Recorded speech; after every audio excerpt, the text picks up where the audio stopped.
బులెటిన్లో మరో breaking news చూస్తున్నాం. ఏఐసీసీ చీఫ్ మల్లికార్జున ఖర్గేను టీపీసీసీ చీఫ్ మహేష్ కుమార్ గౌడ్ కలిశారు. తెలంగాణలో అమలవుతున్న సంక్షేమ కార్యక్రమాలు, తీసుకుంటున్న ప్రజాహిత నిర్ణయాలను ఏఐసీసీ అధ్యక్షుడు ఖర్గేకు వివరించారు. అక్టోబర్ నెలాఖరు వరకు తెలంగాణలో డీసీసీ అధ్యక్షుడు నియామకం పూర్తవుతుందని ఖర్గేకు మహేష్ కుమార్ గౌడ్ వెల్లడించారు. ఈ క్రమంలో జిల్లాలో సమర్థవంతమైన నాయకత్వాన్ని రూపొందించాలని, క్షేత్రస్థాయిలో ప్రతిపక్షాలను ధీటుగా ఎదుర్కొనే నాయకులకే బాధ్యతలు అప్పగించాలని ఖర్గే నిర్దేశించారు. సంస్థాగత పునర్నిర్మాణం పకడ్బందీగా ఏ గ్రూపు ఒత్తిడికి లొంగకుండా పనిచేయాలన్నారు. అక్టోబర్ 4 నుంచి ఏఐసీసీ పరిశీలకులు అన్ని జిల్లాల్లో పర్యటిస్తారని వివరించారు. అక్టోబర్ 15 కల్లా ప్రతి జిల్లాకు డీసీసీ అధ్యక్ష పదవికి ఎంపిక చేసిన 6 పేర్లను ఏఐసీసీ పరిశీలకులు సమర్పిస్తారని మహేష్ కుమార్ గౌడ్కు ఖర్గే సూచించినట్లుగా సమాచారం. దీనిపై మరింత సమాచారం మా ప్రతినిధి హరీష్ అందిస్తారు లైవ్ ద్వారా. హరీష్, చెప్పండి, మీ దగ్గర ఉన్న తాజా సమాచారం ఏంటి? అసలు ఖర్గే ఏమి దిశానిర్దేశం చేశారు మహేష్ కుమార్ గౌడ్కి?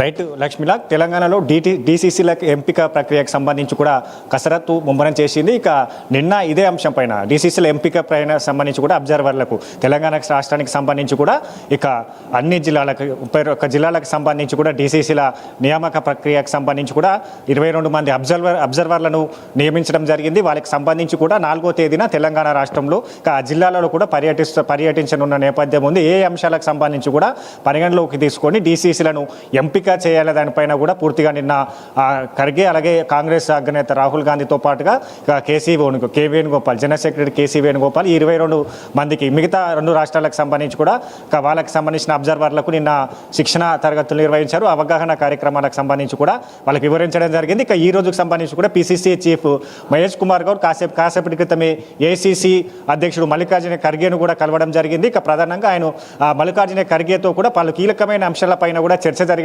చర్చ జరిగినట్టుగా తెలుస్తుంది.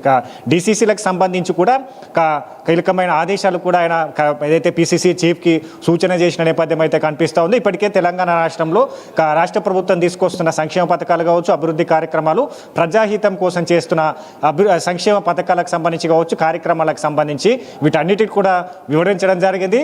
దానితో పాటు పార్టీ సంస్థాగత నిర్మాణం, పార్టీ బలోపేతం పైన కూడా ఎలాంటి నిర్ణయాలు తీసుకుంటున్నారని పైన కూడా ఖర్గే అడిగి తెలుసుకునే నేపథ్యం అయితే కనిపిస్తుంది. ఇక ముఖ్యంగా డీసీసీలకు సంబంధించి కూడా క్రియాశీలకమైన వ్యక్తిని ఎంపిక చేయాలి. ఇక జిల్లాలకి సంబంధించి కూడా ప్రతిపక్షాలను ఎదుర్కొనే ధీటుగా ప్రతిపక్షాలను నేతలు కావచ్చు, ప్రతిపక్ష పార్టీలను ఎదుర్కొనే ధీటైన నేతను కూడా డీసీసీ అధ్యక్షునిగా నియమించాలని కూడా సూచన చేసిన నేపథ్యం అయితే కనిపిస్తుంది. ఇక ప్రధానంగా పారదర్శకంగా ఇక డీసీసీల ఎంపిక ప్రక్రియ జరగాలి.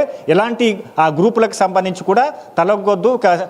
ఈ అయితే అబ్జర్వర్లకు సంబంధించి కూడా 4వ తేదీన రాబోతున్నారు. 10 రోజుల పాటు ఆ జిల్లాలకు సంబంధించి కూడా పర్యటన ఉంటుంది. ఇక ముఖ్యంగా 10 రోజుల తర్వాత, అంటే 15 తర్వాత, వచ్చే నెల 15 తర్వాత ఇప్పుడు డీసీసీలకు సంబంధించి కూడా ఎవరైతే అబ్జర్వర్లు నియమించారో వారికి సంబంధించి కూడా 6 పేర్లను సూచించి ఏఐసీసీకి పంపించడం జరుగుతుంది. అక్టోబర్ 2వ వారం, 10వ తేదీ అక్టోబర్ చివరి వారంలో కూడా డీసీసీలకు సంబంధించి కూడా అనౌన్స్మెంట్ ఉండబోతున్న నేపథ్యం అయితే కనిపిస్తుంది. ఇప్పటికే కాంగ్రెస్ పార్టీకి సంబంధించి కూడా క్రియాశీలకంగా తీసుకుంది.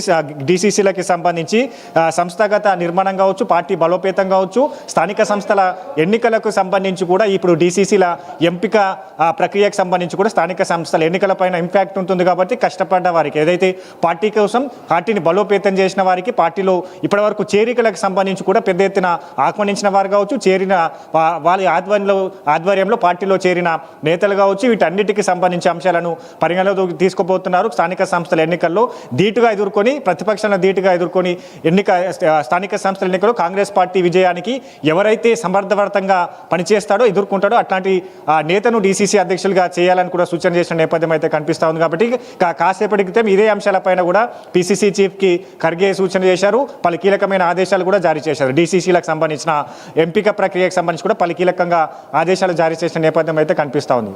Thank you Harish.